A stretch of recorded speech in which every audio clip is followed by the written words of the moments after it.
Hey there YouTube, this is sjm4306 back with another video. This time I got another package from my buddy Dustin, and he sends me a lot of like Game Boy Pocket kind of stuff to repair and whatnot. In the past I've done I think 2 or 3 videos on pockets for him. Anyway, he sent me some goodies. This guy is a rechargeable battery for a DS, an original DS Fat. This guy is it's a DS Lite with a broken hinge, and I guess we can go through this real quick, what I've found so far. It pretty much mostly works. The only thing is you can see here, I can just get in here. I've already reset it up and everything, and I've tested it. But if you push the screen too far one way or the other, you can see the image on the top screen. The bottom one's perfectly fine. It's only the top one you can see it. Kind of is not very happy about that. So that is almost definitely a tear. A pretty small one probably on one of the edges of the ribbon, and it's just like corrupting the data. Let's shut that off. It's just corrupting the data. So this guy, we're gonna pop this open probably in another video and see what exactly is up with the ribbon on that, and hopefully we can repair that.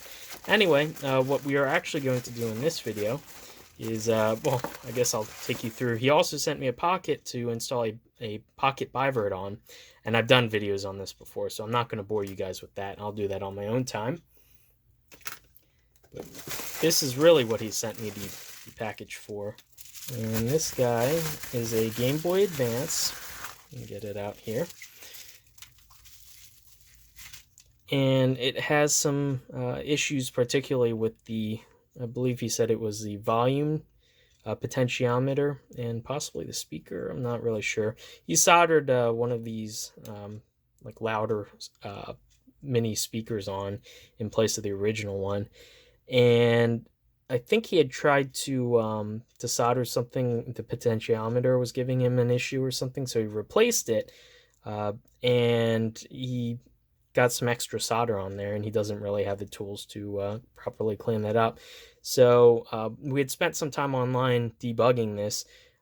He had sent me some pictures of it, and I'd given him some suggestions, and he just wasn't able to do it. So he had asked me to clean all this up and to make sure that this works. And so anyway, the interesting thing is, I'll put a pop-up of the schematic on the screen right now.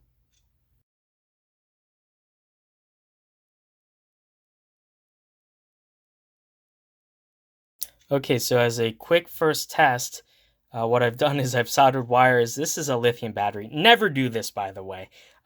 This battery is specifically discharged to a little over 3 volts. So this will give out the same voltage as two fresh AA batteries would. If you do this when this voltage is too high, there's a chance you could actually damage the Game Boy. But anyway, so I'm just feeding 3 volts into the Game Boy just to power it. I don't have the shell or anything. That's why I have to test it this way. And I can't find my crocodile clips. Otherwise, I would have just clipped them. Anyway, let's see what it does.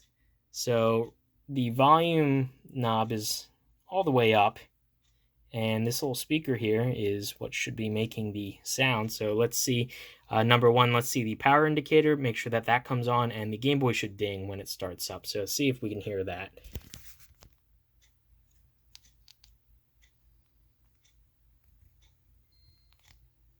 So yes, the power indicator comes on. That's good. The ding, I did hear a very faint ding. And so the Game Boy is obviously running. The audio itself is working. It's just the volume's so low. So we're going to take a look at, Dustin had mentioned he had some trouble soldering this replacement potentiometer. We're going to take a look at the circuitry for that. I'm suspecting that that's the culprit. So yeah, like you saw, what's interesting about the potentiometer is none of the audio signal actually passes through it. All this is a like a variable voltage source. And this is just a single channel. It's not stereo or anything. And all it does is adjust the voltage between 3.3 volts and 0 volts. And this amp chip, if we get a zoom in on that, this amp chip actually reads that analog voltage and then controls I'm pretty sure this is a digital amp chip. It will control the pulse width modulation on the output stage in order to modulate the voltage. Ooh, there's some flux on here still, a little sticky. But yeah, anyway, I thought that was really interesting. A lot of Class D amps will do that because linear, non-audio grade potentiometers are much cheaper than dual gang logarithmic audio pots. So it's a way of making things cheaper. You move the volume control inside the chip, and all you're doing is reading a voltage level that you set in order to set the output voltage. Anyway, what we are going to do is I guess I'll get the microscope set up or get the camera as good as I can, and we're just going to clean up. There's a lot of extra solder. I'm guessing he used an iron tip that might have been a little bit too big for this job. So we're going to wick this off, clean it up, inspect, and we are going to measure the reference voltage coming off this pot, make sure that that's working, and then hopefully that fixes it. If not, we'll look into the chip. So let's take a look at what exactly is going on here. So it looks like there's some solder bridging going on between, why am I pointing there? Between these two caps.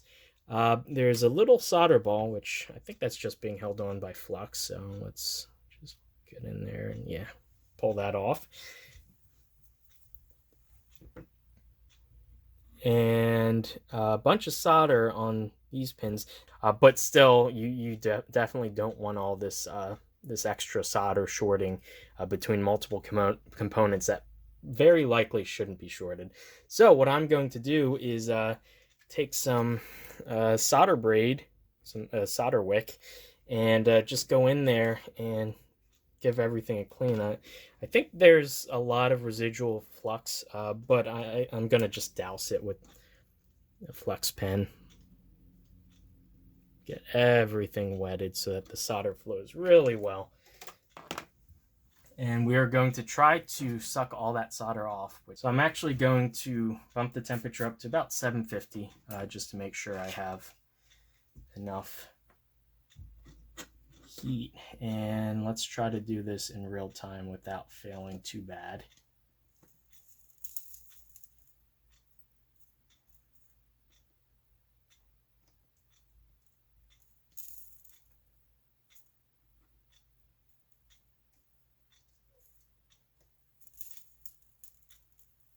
See that solder just traveling right up that wick. Oops.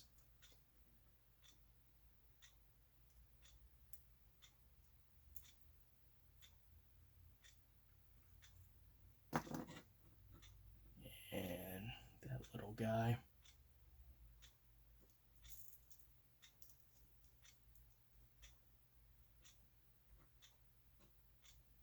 Looks like still a little bit. Give me 1 sec. I have to kind of move. So yeah, as you're using solder wick, the end here you can see starts absorbing the solder and starts turning silver. You need to trim that back because that spent bit will stop absorbing solder effectively. So I'm just going to try to do this, get this lined up. Where was I? That little cap right there.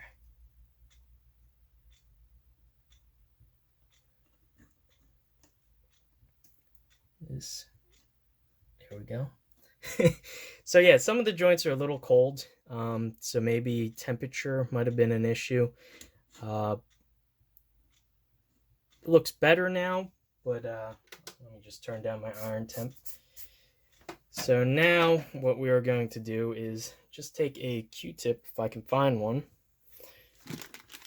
There we go. And clean this off because it's just way too much flux.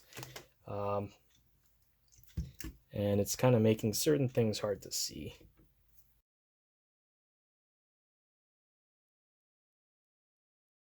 Okay, so I see what's going on now. So we just cleaned all this up, cleaned off all the shorts.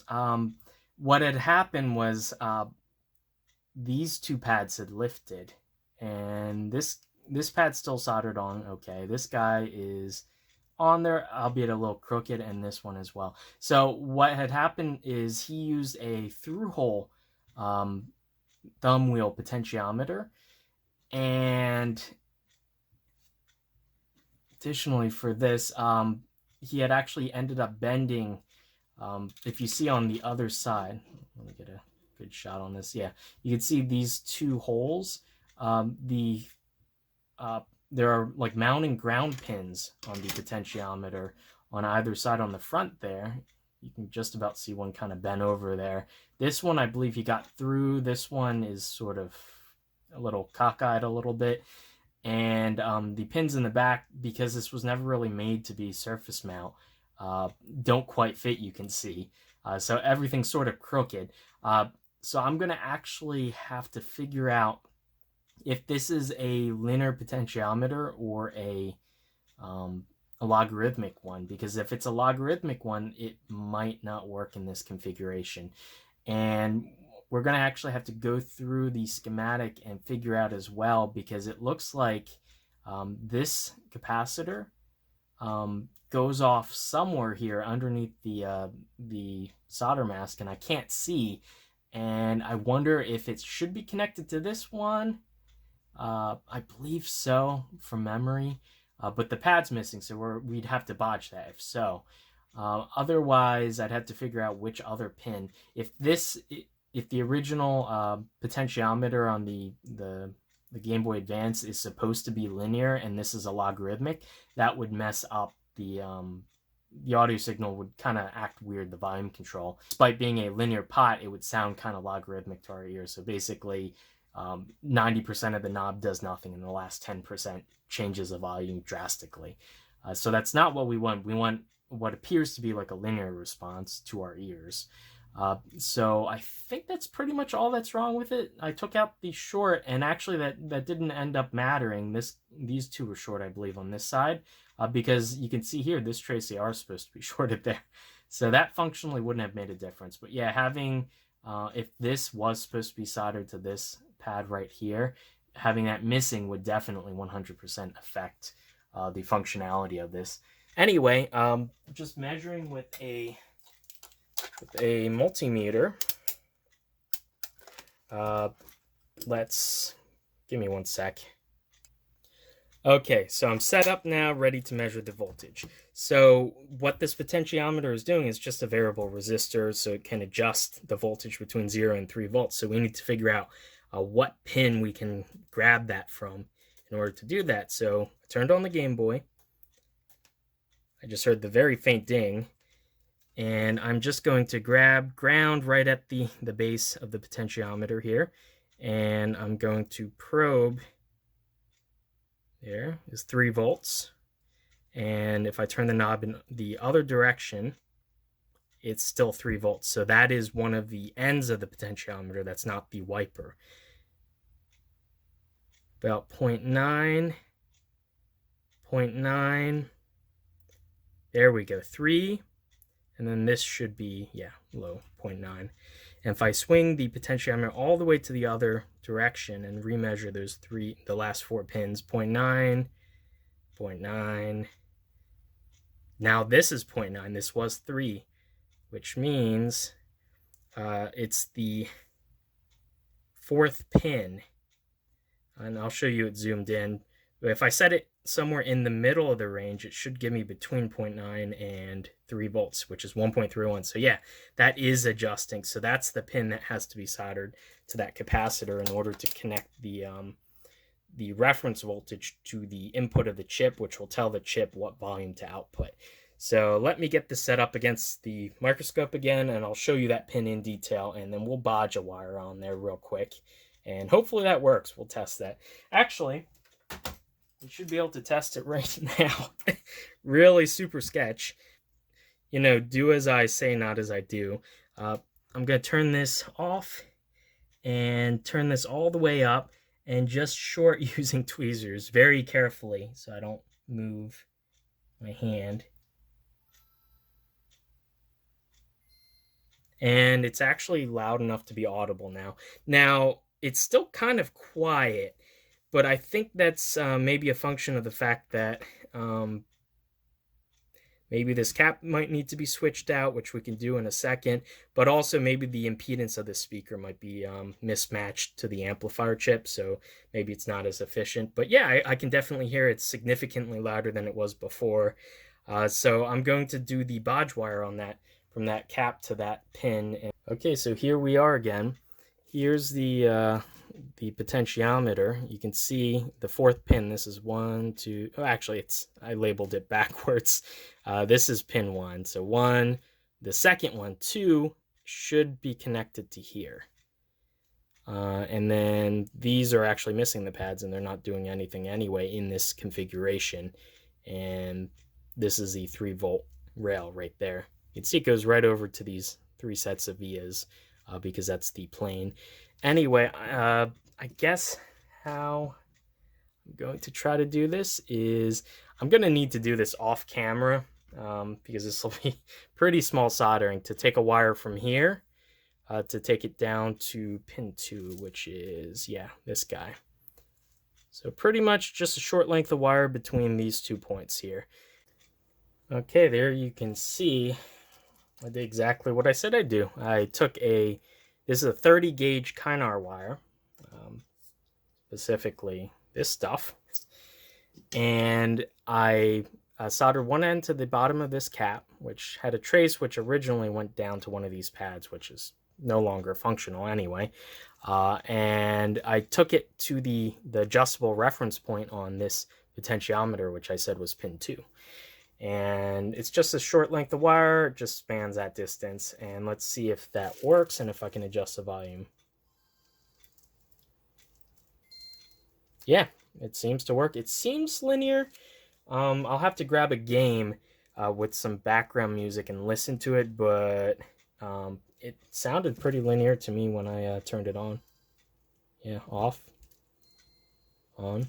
Yeah, seems to work just fine. So yeah, let's see now about pulling off this cap, which it's not likely to go bad necessarily. You know, the age of the Game Boy isn't that like excessively old, but it is possible that this cap has gone bad, even if you can't see anything leaking from it. And that could definitely, that's what feeds the supply rail on the amp chip, so that would definitely affect volume. And this is a common problem also on Game Boy Colors for some reason. I'm guessing maybe it was produced in the heyday of the capacitor plague. Anyway, let's figure out how to pull this off. Probably with an iron and maybe a combination of hot air or something like that. Let's get set up on that and see if we can replace that. I should have a spare.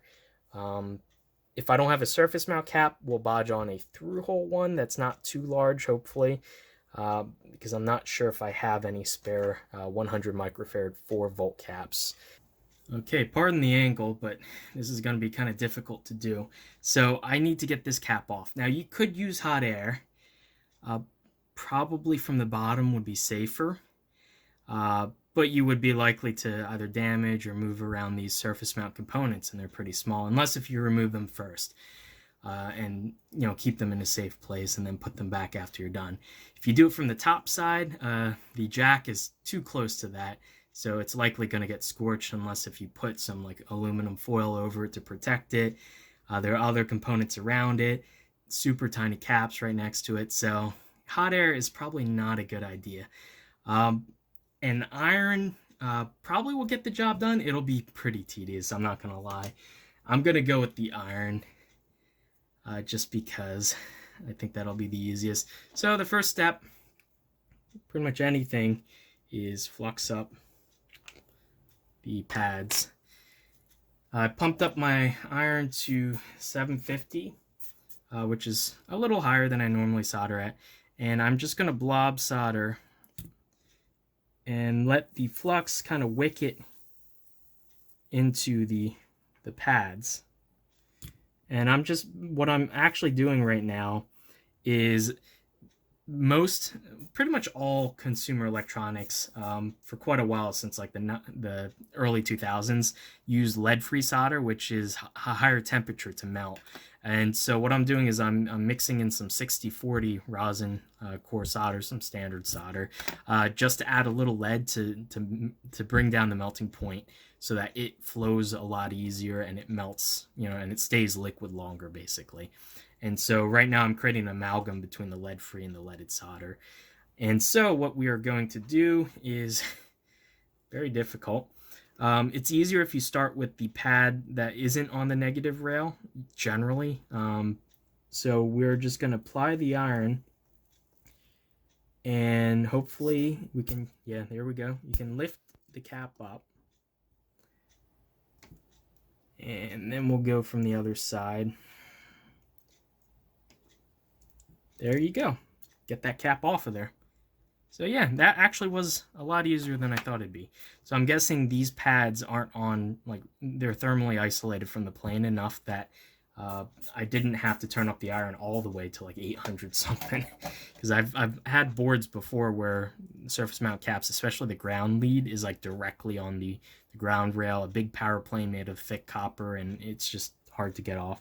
Yeah, you can see here the cap survived physically, but let me see if I can find something to replace it that's roughly 4 volts, 100 microfarads. So I really don't have enough chances to bring this guy out. This is a component tester, and I'm just going to stick the cap on any 2 pads, doesn't really matter, on the surface mount section and see if this cap is indeed actually bad. We'll check what the capacitance in the ESR is.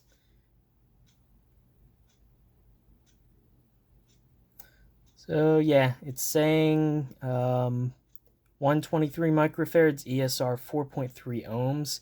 That seems a little high, but I don't know. The ESR, the good ESR ranges depend on the voltage as well as the capacitance. So I'd actually have to look that up in a chart to know for sure. So I can put an annotation right here once I look that up.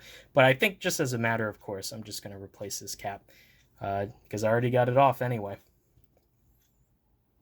I dug through my box O caps, SMD caps, and I found like the exact same cap. I must have pulled this from another Game Boy Advance, or maybe it's just lucky. It's 4 volts, 100 microfarads, so let's just make sure that this is okay before we slap it in there.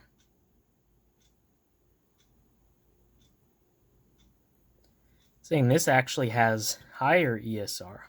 So that's interesting. So that cap actually might be good then. Maybe that is the, here's another one. I'm just going to test every 4 volt 100 microfarad cap I have in here and see if the ESR values, not on the pads.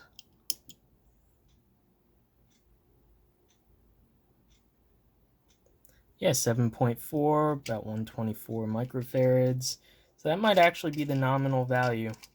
Let me see if I have any through-hole ones, and just to compare it to see if that 4 ohms ESR is okay. Okay, so here's a 100 microfarad. It's 16 volts, so it's a little different, but let's just see if we can compare it. Hopefully it goes into those. Yeah, there we go.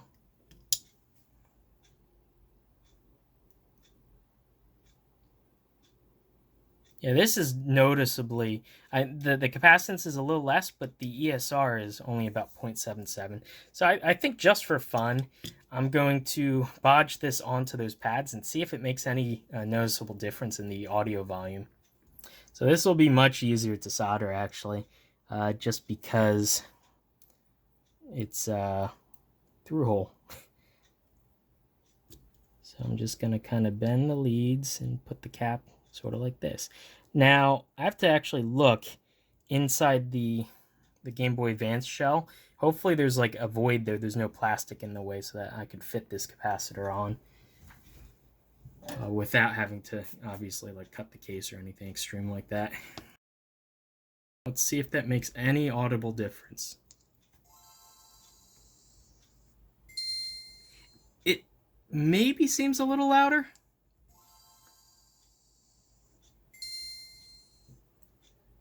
So yeah, it is possible this cap, even though it looks fine, that it did dry up a little bit over the years.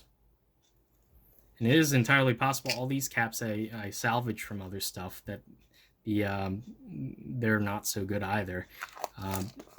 these capacitors have, you know, lifetimes if they're sitting on a shelf versus even if you use them or not. So, you know, if you pull caps from boards, you just have to keep that in mind. I would really advise picking up an ESR meter like this, and you can look up charts online to see what good ranges are. That if the ESR is above a certain resistance or impedance rather for a given voltage and capacitance, then, you know, time to throw it out basically. But yeah, I'm gonna call this good to go right now. I'm gonna actually take apart my Game Boy Advance and see if anything interferes with this. If not, having the cap bent over like this, it's a bodge, yeah, but it seems the audio is plenty loud now. And yeah, plenty loud. Let me double check. He gave me a screen to test with. Let's get the screen on here and grab a game with some music. Hopefully I don't get copyrighted or anything on that. But let's just make absolutely sure that this is fully functional before I send it back to him. Okay, so I have a copy of Mrs. Pac-Man in here. That was the only game within arm's reach. I have the screen hooked up. Let's fire this on. Does actually turn on. It's really hard to see these screens. I've forgotten how bad they were. Let's start a game.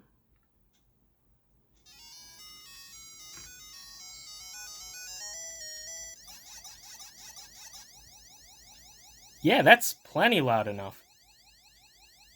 So I'm going to go ahead and first off desolder these wires and call this a fixed and send this back to Dustin. Yeah, this capacitor may or may not have been an issue with the volume, but I just replaced it as a matter of course with a much, you know, higher voltage rating cap that had a much lower ESR. So it works just fine. I'm sure it'll be fine as long as it physically fits in the case. So yeah, anyway, if you guys were interested in ever repairing something audio related with the Game Boy Advance, this was just a quick video. Not so quick, but a quick video for me, just getting this set up and fixing the audio problems, namely the potentiometer and just swapping out a cap. So yeah, might or might not have been necessary, but I thought you guys would find it interesting seeing how you would remove a surface mount cap and, you know, bodge one on in its place.